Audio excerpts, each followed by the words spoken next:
sai su bi ku. Kuma ya inganta cewa wato ainihin abin da kai shi ake yi maka, shi ko mu'amalar Allah idan kai Allah zai maka sakayya to yakan yi maka ƙari, kamar yadda ka san kai alheri Allah yana baka sama da abin da kai. Yawwa biru aba'akum tabirrukum abna'ukum, kuma kama tudinu masu magana suka ce tudanu, wa bi kailin lazi tukilu tukalu. To in an zo auna maka abin da kai, mudin da ka auna na iyayenka, to wannan mudin sai ya zamanto naka da za a yi maka sai ya fi haka, don sharri ya kullu kuma matsala ta faru. Saboda haka wallahi tallahi duk wanda ya sake mamansa ko babansa ya bar duniya bai shirya da shi ba, ko yana ganin yana da wani ra'ayi daban da yake saki, sai ubansa ga abin da yake so ya ƙi yadda da wannan, to za ka mance an yi shekaru an yi kotu Allah bai mance ba, wannan bala'in sai ya ba hajji kokinka. Saboda haka muna gode wa Allah Ubangiji tabaraka wa ta'ala ya ba mu ikon wanda suka rage suna da iyaye a raye, kullum addu'a da muke na masoyanmu Allah ya sa su gama da su lafiya. Yadda mun gama ana ganin mu kamar yara, to wallahi tun da na gama da baba da mama na zama babba ko in dai suna da rai kai yaro ne, komai farin gemunka komai tsufanka in dai da su to kai yaro ne. Bai kamata ɗa yana da ra'ayi ba, bai kamata ɗa yana da wata mafuskanta ba abin da iyayensa suka ɗora shi a kai ba, abin duk da mama yake su take so ko abin duk da baba take mama, to a nan za ka tsaya. Amma duk ɗan da yake jin ai ina da ra'ayi kaza kamata yi a ce nawa za a bi ba na baba ba, to wannan ba shi da rabo har abada, sai ya gyara. Saboda haka kowa, ni duk wanda yake da uwa ko uba ina tausayin sa, ina fata Allah ya sa ya gama da su lafiya. Dan in ka sake aka tafi aka rabu a ci kurkuɗe, to wallahi a ci kurkuɗe za ka rayu, a ci kurkuɗe za ka tashi, sai ka sha wahala ko a lahira. Dan manzo Allah sallallahu alaihi wasallama ma ya inganta, annabi yana kaga dai tsakanin Allah da manzo ba komai yake so an bashi. Manzon lazi ya shafa inda hu illa bi iznihi, manzon Allah ne shi yake ceton kowa.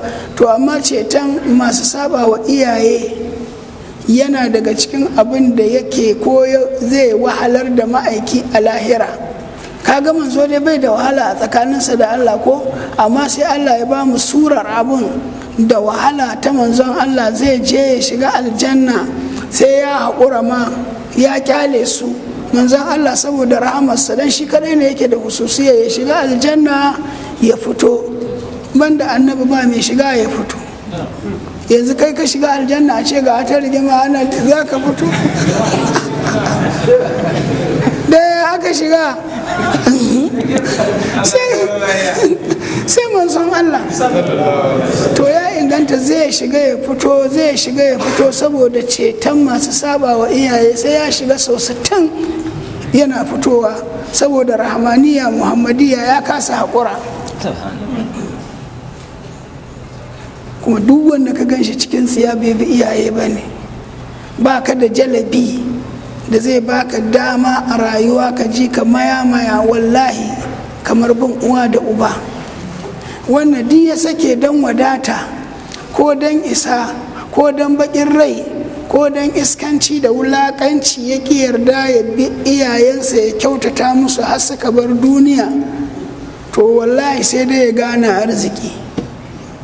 Wannan ba na kashe wannan da ya ci bashi, ai nan ne arzikin kawai. In ka sake ya kubuce maka to an shiga garari. Shi sa mutum ya zamanto ko me zai.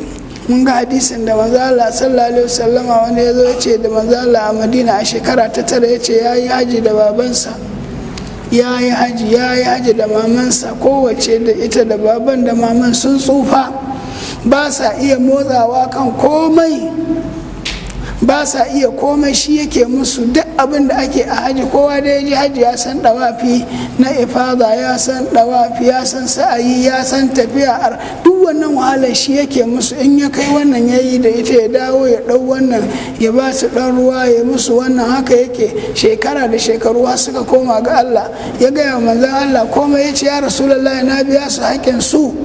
Mai manzon Allah ya ce sha'i bai ka ba su haƙƙinsu ba, ko hanyar fara biyan haƙƙinsu na ba kai ba.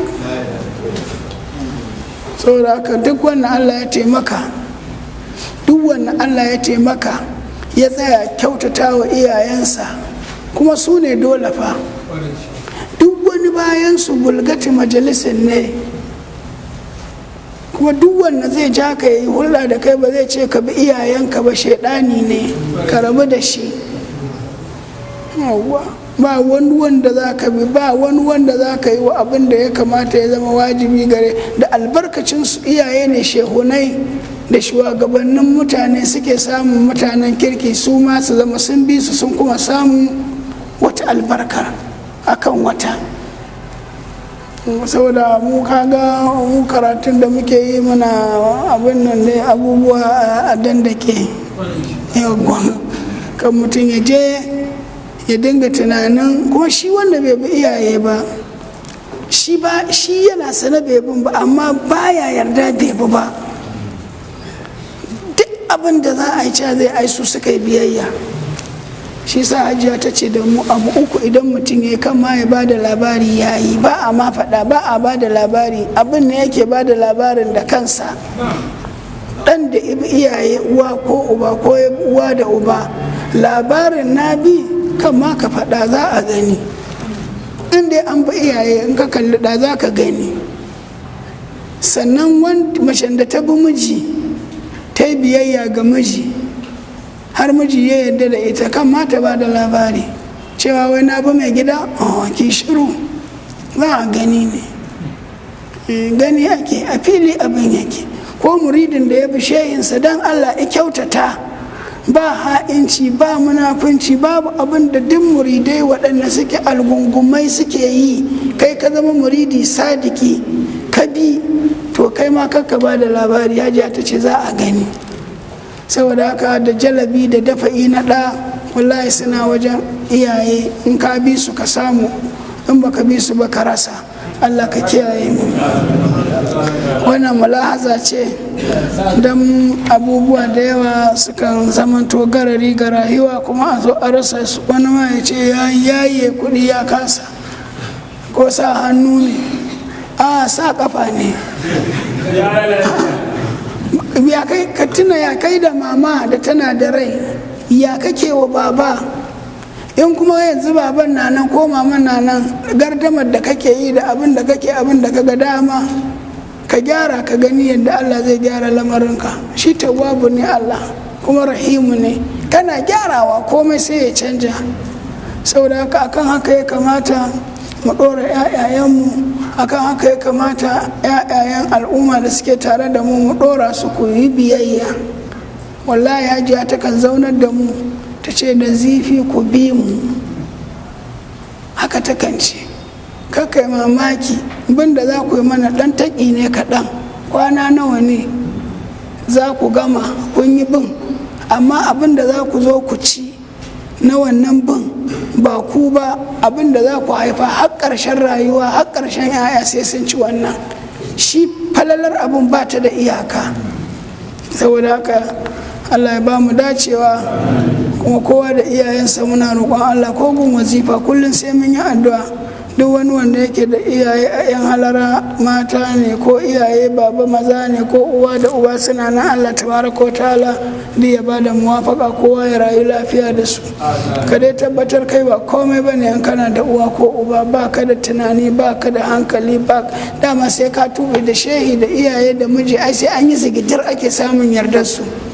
Ka zama ba ka da ilimi, in karatu ne da kai gaban babarka ko mamanka ba ilimin, ka saurara daga gunsu ilimin zai zo. Yawwa shi sa muka ji daga yawa daga gurinsu, shi ne kuma gundarin ilimin. In arziki ne da kai ba ka da shi, kai zigidar gaban babarka da babanka sai yadda suka yi. mun ga abin da ya faru da wani sahabi da ɗansa yana ta hidima ga ɗan, yana ta hidima, mai kuɗi ne, komai ya samu zai kawo wa uban.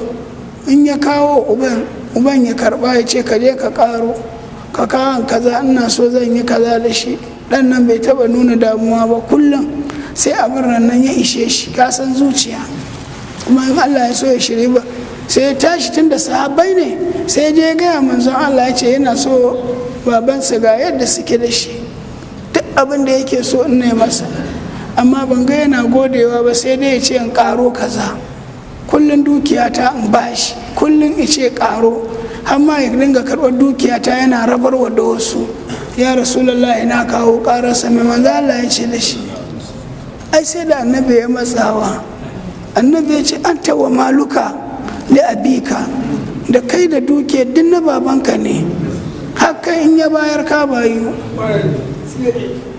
To yanzu ka gani ya masu kuɗi ya suke da iyayensu, saboda mutum yana da ɗan kuɗin da bai taka kara ya karya ba, sai ya zama shine uban shine uwar, iyayen sun zama su ne 'ya'yan. Har ana uwa ko uba suna ta rawar jiki, alhaji zai shigo, uwa ka ga baba baka da komai, yadda suke. In dai ana so a ji daɗin fa. Wabi zulqurba, Allah ya ce a kyautata da ma'abota kusanci, kuma 'yan uwa su ma a kyautata musu. Wannan muhimmi ne, su ma 'yan uwa a kyautata musu. Shi ko ɗan uwa yake ma'abocin kusanci saboda zumunci, abinda mutum yake ya kyautata wa 'yan uwa, don kyautata wa 'yan uwa kyautata wa iyaye ne. An karfafa kyautata wa zilqurba saboda albarkacin iyaye. Dan uwanka duk abin da zai maka daure